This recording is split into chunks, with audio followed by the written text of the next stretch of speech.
Olá, amigos, cordial saudação a você, obrigado por estar conosco. Vamos ao estudo da lição número 5, que fala sobre a educação e a redenção, mas a lição número 5 tem como tema o maior mestre da história. Se estamos falando sobre educação e sobre redenção, nada melhor do que falarmos sobre o maior mestre da história, o mestre dos mestres, Jesus Cristo. E para que nós possamos entender, há um pensamento cristão que diz assim, que Jesus Cristo nunca encontrou ninguém que ele não considerasse importante. Por isso que Deus enviou o seu Filho para morrer por nós. E a pessoa diz, o pensador diz assim, se alguém morre por você, isso quer dizer que você é uma pessoa muito importante. O nome desse pensador era Mr. Cleveland. Esse homem teve uma carreira teológica muito importante. Ele entendia o papel do Senhor Jesus Cristo. Jesus Cristo nunca deixou de considerar nenhuma pessoa importante. E se uma pessoa morre por você, então porque você é uma pessoa importante. Deus seja louvado por essa importância que Ele nos dá. O texto para meditação, o verso áureo da semana, está em 2 Coríntios 4, verso meia dúzia. E diz o seguinte, foi porque Deus que disse, das trevas brilhará a luz, é quem brilhou em nossos corações, para a iluminação do conhecimento da glória de Deus na face de Cristo. Então, Deus brilhou em nosso coração através do Senhor Jesus Cristo. O ser humano vivia em trevas e foi justamente a luz de Jesus que trouxe para todo ser humano a face de Deus, ou a luz de Deus para brilhar dentro do ser humano. É incrível como Jesus Cristo revelou o Pai. Uma figura importante na vida de Jesus foi Deus, foi o Pai eterno. Ele tinha José em alta conta, mas como Jesus havia sido gerado pelo Espírito Santo, ele se relacionava com Deus com uma franqueza e com uma atitude de filho mesmo. Ele assim estava sempre em contato, ele estava sempre conversando com este Pai. É importante que nós tenhamos esta figura de Deus para a nossa vida, porque o ser humano ele se tornou muito independente. Numa fábrica, um rapaz mexendo numa máquina, de repente a máquina apresentou um barulho, ele pegou e tentou mexer na máquina, deu algumas batidas com uma chave, o barulho não parou, ele tirou a tampa da máquina, mexeu na correia, jogou óleo, o barulho aumentou, ele ficou desesperado e parou a máquina e começou a desmontar. O chefe do setor chegou e disse, o que está acontecendo aqui? Ele olhou para o chefe e disse, chefe, a máquina apresentou um barulho estranho e eu estou aqui tentando arrumar, mas não consegui até agora. E eu fiz o melhor que eu pude. O chefe disse, moço, dentro dessa empresa, fazer o melhor que pode é mandar me chamar. Se nós olharmos essa história como uma representação de Deus, de nossa independência hoje, nós podemos dizer que nós fazemos tantas coisas e no final a gente espera que Deus resolva. E Deus está dizendo para todos nós, olha, quer fazer o melhor na tua vida? Manda me chamar. Deixa que eu dirija as coisas. Na época do Antigo Testamento, as pessoas tinham um conceito sobre Deus, porque Deus era considerado o Senhor dos Exércitos. O Antigo Testamento mostra Deus assim dirigindo o povo dele para a Terra Prometida e enfrentando muitos inimigos. E depois, já instalado na Terra Prometida, muitos inimigos vieram para tentar destruir aquele povo, o povo de Israel. E Deus, então, era considerado o Senhor dos Exércitos, porque é assim que Deus se revelava para os reis de Israel.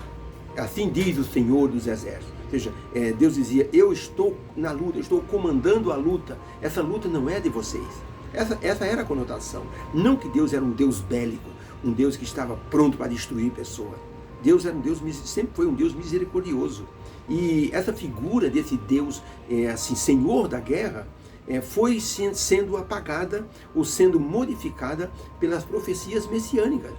Cada profeta que falava de Jesus com uma expressão do Pai. Então Deus enviou o seu Filho. Então um menino nos nasceu, um filho se nos deu.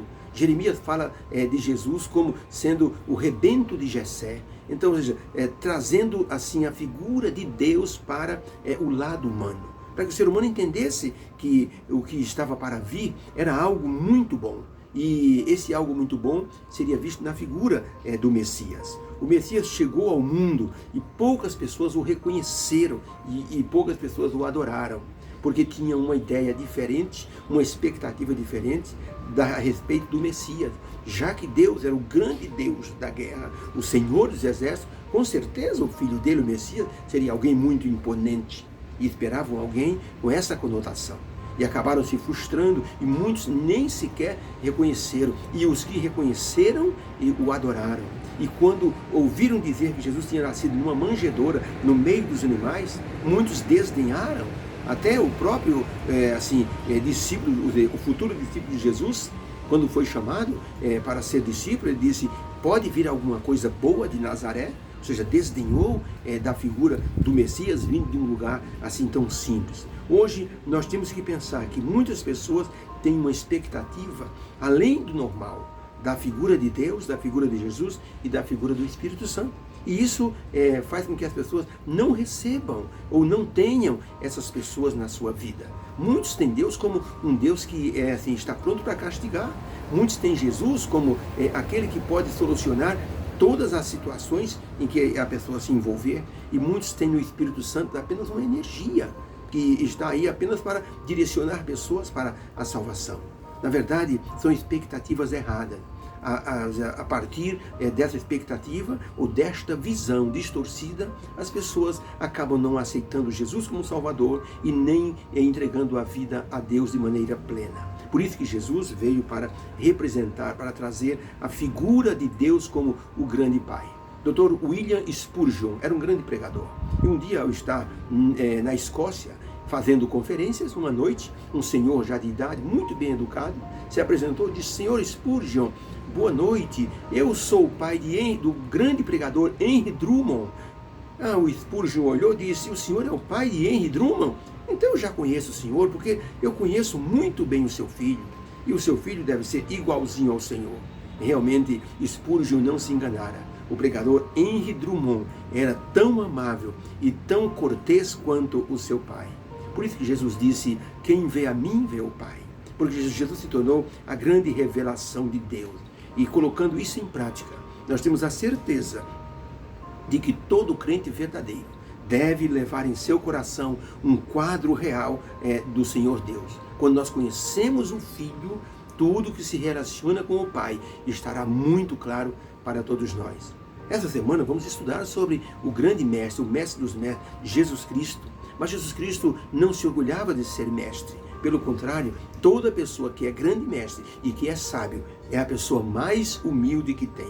Jesus trouxe para a terra a figura do Pai, para que a humanidade visse a face de um Deus bondoso, misericordioso. E através disso, a humanidade fosse curada da ferida do pecado.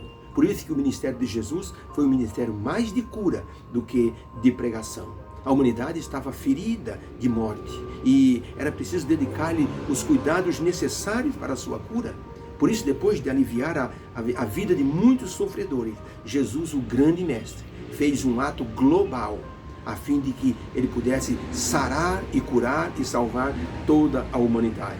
O sangue de Jesus funcionou como uma espécie de um antídoto contra o pecado. Isso significa que aceitar Jesus significa aceitar a cura contra o pecado.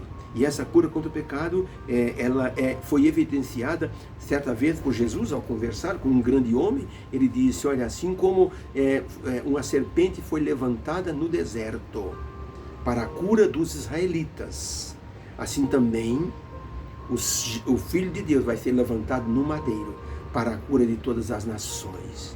No tempo dos israelitas, caminhando pelo deserto, no deserto do Sinai, eles murmuraram contra Deus. Eles andavam no meio de serpentes, nada lhes acontecia. Os escorpiões do deserto, os animais peçonhentos, nada chegava no acampamento dos israelitas. Mas um dia eles murmuraram contra Deus e contra Moisés. E eles xingaram Moisés, e eles chamaram o maná de pão nojento. Nossa alma tem fastio desse pão tão vil. Isso está em Números capítulo 21. Então diz a Bíblia que Deus permitiu que serpentes abrasadoras entrassem no acampamento e mordessem a muitos. E diz que o povo pediu para Moisés: ora a Deus para que Deus tire essas serpentes do meio de nós. A mordida dessa serpente causava uma febre, uma inflamação de muitos graus centígrados. A pessoa sentia uma sede insaciável e sentia dores horríveis, rolava no chão de dor. Em poucos minutos a pessoa estava morta. Então o povo pediu a Moisés que pedisse, que clamasse, que ele rogasse a Deus para que Deus tirasse as serpentes. Deus não tirou a serpente, pelo contrário, Deus fez um outro tipo de solução. O povo pediu para tirar as serpentes, mas o Senhor Deus disse a Moisés: faz uma serpente de bronze, põe ela em cima de um poste, e será que todo aquele que for mordido olhar para a serpente, a pessoa vai ficar curada. Ou seja, as serpentes continuariam entre o povo, mas o antídoto estava preparado. A pessoa era mordida, sentia aquela febre, aquele calor, aquela infecção, olhava para a serpente. Muitos eram trazidos para olhar para a serpente. O último olhar, quase beirando a morte. A pessoa olhava e rapidamente o corpo voltava ao normal. Essa serpente não tinha nenhum poder mágico, nenhum poder milagroso. Essa serpente representava Jesus. Lá no livro de João, Jesus disse como Moisés levantou a serpente no deserto. Importa que o Filho do Homem seja levantado para a cura de todo aquele que crê. Ellen White, no livro Mensagem aos Jovens, na página 137, ela escreveu o seguinte: no infinito preço pago pelo Filho de Deus para remir o homem, revela-se o amor divino. Esse glorioso plano de redenção é amplo em suas providências para salvar o mundo todo.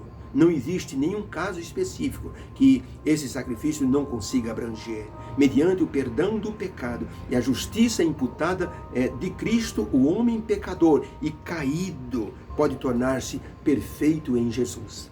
Olha que sacrifício impressionante e restaurador. Um sacrifício que pega o homem caído e o restaura.